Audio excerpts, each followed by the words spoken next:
día de hoy. Son las 8:17. Ahora en su espacio Voces y Opiniones tenemos a Carlos Oyola. Él es promotor cultural, pop y asiática. Ahora nos va a traer a colación un tema bastante interesante que tiene que ver con la cultura pop en la política. Bienvenido, Carlos. Muy buenos días, Diana. Muchas gracias también a la 96.9 y a toda la audiencia. Cuéntanos, ¿cuál es esta relación de la cultura pop actualmente con este panorama político que estamos viviendo estos días en el país? Bueno, para hacer una recapitulación de todo esto, esto no viene de ahora, esto ya viene mucho tiempo atrás. Si nos ponemos a remontar un poquito, desde la época de que vengo, la línea temporal, por decirlo así, los 80, a nosotros nos metieron la idea del famoso niño patria, el héroe que con su boca tenía la bandera y que prácticamente su cuerpo estaba mutilado y aún así seguía arrastrando, que fue un mito, no es real, científicamente está comprobado que es un mito, pero nos crearon esa idea de un héroe. ¿Por qué? Porque querían llevar el patriotismo. ¿A qué voy con eso? De que muchas veces se ha manipulado ciertas partes de la historia a nivel global, no solo aquí, a nivel global, para crear superhéroes, para crear personas que tienen un sentido sobrehumano sobre las cosas y crear sobre eso patriotismo. Ahora, volviendo a la época actual, por el 2019 hubo protestas en Chile y se hizo icónica la famosa foto del Spider-Man y la mujer disfrazada de Pikachu, y eso fue un boom en redes sociales. Desde ahí en Latinoamérica se ve como el fandom de los videojuegos y anime, gracias a su masificación y su poder de convocatoria, la política ha puesto un ojo para captar el voto joven. Entonces vemos que este fenómeno prácticamente ya está dentro de la estructura de marketing político, ¿no? Vemos que eso, en algún momento vimos gente que decía yo soy otaku. El mismo presidente de Chile, Boric, es gamer, videojugador y fanático de Pokémon.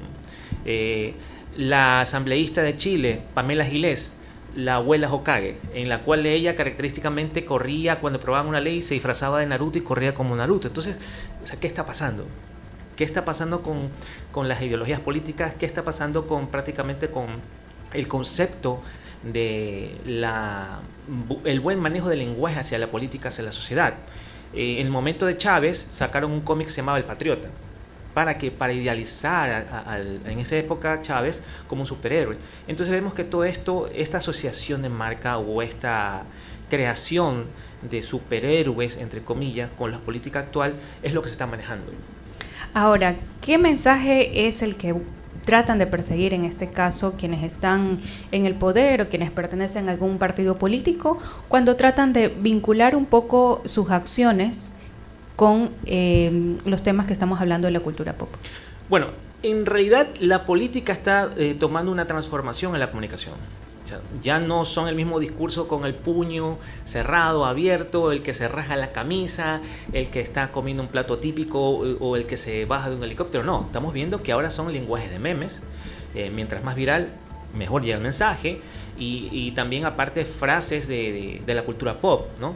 Entonces vemos que eso también está manejando un concepto de cómo llegar al público joven.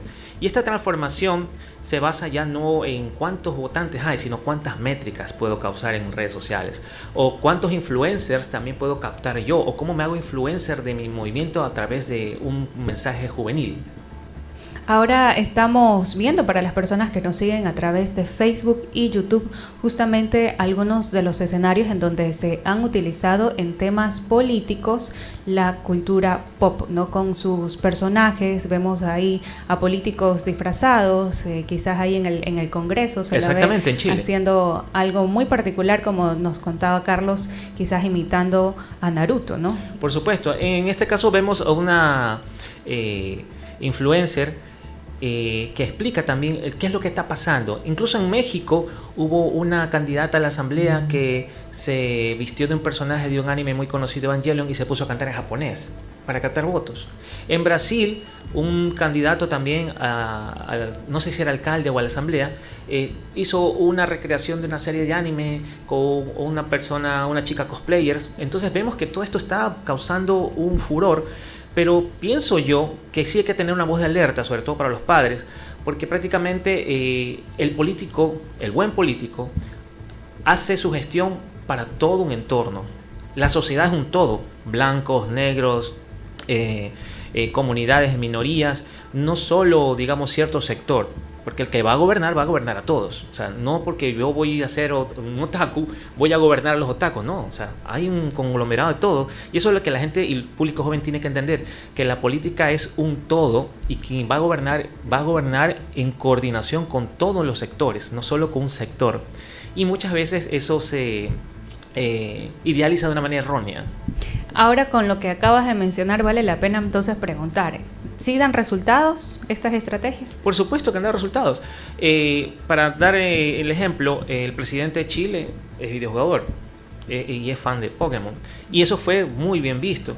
En el caso de Milei, hace pocos meses, creo que fue en una entrevista en línea, si no más bien recuerdo, le habían regalado una espada de los Thundercats, y él se emocionó. Y aparte, una de las asesores de Milei, más bien si no recuerdo, es cosplayer. Justamente las novedades es que pareciera mentira, pero sí, esto está pasando, y de alguna manera todos estos tipos de circunstancias nos están llevando a un nuevo concepto de la política. Entonces vemos que también hay candidatas a la asamblea que han sido cosplayers en otros países, y no cosplayers de un personaje sobrio, sino cosplayers con trajes muy subidos de tono. Entonces, ¿a dónde nos está llevando la política? ¿Quién nos va a dirigir? Es la pregunta. ¿Con qué ideología nos va a dirigir? Ahora hemos mencionado algunos casos de afuera, pero tú que estás muy involucrado en el tema de la cultura pop, ¿qué ejemplos podrías traernos a colación respecto a lo que han hecho políticos en el país? Bueno, en realidad sí, algunos se han manifestado que son fans de la cultura otaku, algunos hasta se han, digamos, puesto indumentaria en algún momento, pero en honor a la verdad, en un momento cuando yo quise tratar con ellos una entrevista, incluso me derivaron a sus relacionistas públicos, nunca asomaron.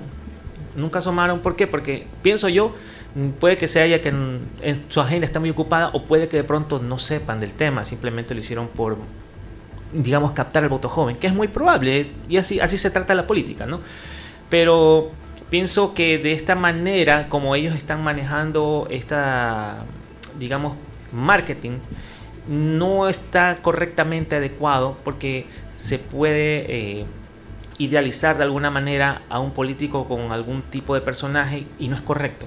No es correcto, porque el voto joven necesita tener un pensamiento crítico, no por motivación emocional ni asociación de alguna marca, sino tiene que analizar, y creo que también en nuestras estructuras educativas deberían también fomentar un poco el pensamiento crítico hacia lo que es político, no solo porque a mí me gusta tal candidato, ustedes tienen que seguirlo. O sea, y a veces se comete ese error, y no debe ser así. Recuerdo que hace unos días se hizo viral un video de una televisora japonesa en donde tenían en vivo a un personaje parecido, bueno, no parecido, era Nobita, y sacaron a colación que hay un presidente en Ecuador al que le dicen que se parece a Nobita.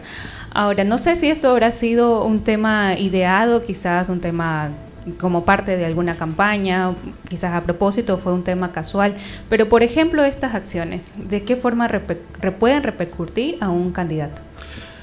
Hay una balanza, ¿no? En este caso, el personaje de Doraemon es un embajador internacional sobre la cultura japonesa, y que es muy querido a nivel mundial. Y la asociación por la fonética del apellido o el nombre, prácticamente, como lo expresé hace días atrás, quizás vieron ridiculizar al presidente de alguna manera con esto, pero lo hicieron más grande. ¿Por qué? Porque en este caso el personaje a quien quisieron asociar tiene un vínculo emocional con el público. ¿Por qué? Porque el personaje así, Nobita, no es un ejemplo, digamos, decir que es un niño educado, no es un niño inquieto, un niño travieso, que se equivoca y que siempre depende de un ente que es un gato robot, que es Doraemon, que le ayuda a salir de las circunstancias. Pero en este caso, él también tiene sus anhelos, sus frustraciones, en el cual, bueno, amigos, entre comillas, que a veces lo maltratan, todo, pero él lo intenta hasta que lo logra. En ese caso, analizando el personaje. Claro que no es el mejor caso de representar a un presidente, pero vamos al contenido emocional.